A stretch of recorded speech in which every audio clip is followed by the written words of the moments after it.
नमस्कार दोस्तों, जय श्री कृष्णा, राधे राधे। प्रदोष व्रत कथा। प्राचीन काल में एक गरीब पुजारी हुआ करता था।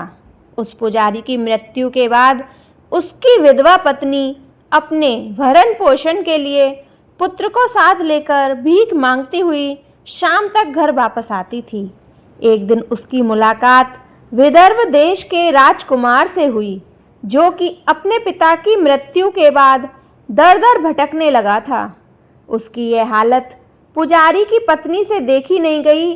वह उस राजकुमार को अपने साथ अपने घर ले आई और पुत्र जैसा रखने लगी।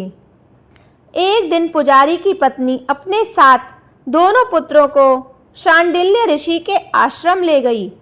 वहां उसने ऋषि से शिवजी के प्रदोष व्रत की कथा एवं विधि सुनी तथा घर जाकर वह भी प्रदोष व्रत करने लगी।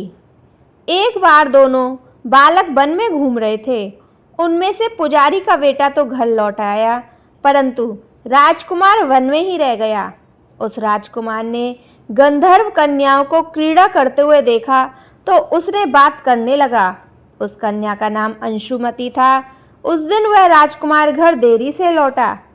राजकुमार दूसरे दिन फिर से उसी जगह पहुंचा जहां अंशुमति अपने माता पिता से बात कर रही थी। तभी अंशुमति के माता पिता ने उस राजकुमार को पहचान लिया तथा उससे कहा कि आप तो विदर्भ नगर के राजकुमार हो ना, आपका नाम धर्मगुप्त है। अंशुमति के माता पिता को वह राजकुमार पसंद आया और उन्होंने कहा, शिवजी की कृपा से हम अपनी पुत्री का विवाह आपसे करना चाहते हैं। क्या आप इस विवाह के लिए तैयार हैं? राजकुमार ने अपनी स्वीकृति दे दी तो उन दोनों का विवाह संपन्न हुआ। बाद में राजकुमार ने गंधर्व की विशाल सेना के साथ विदर्भ पर हमला किया और घमासान युद्ध कर विजय प्राप्त की तथा पत्नी के साथ राज्य करने लगा। वहां उस महल में वह पुजारी की पत्नी और पुत्र को आदर के साथ ले गया तथा साथ रखने लगा। पुजारी की पत्नी तथा पुत्र के सभी दुख व दरिद्रता दूर हो गई और वे सुख में अपना जीवन व्यतीत करने लगे। एक दिन अंशुमति ने राजकुमार से इन सभी बातों के पीछे का कारण और रहस्य पूछा।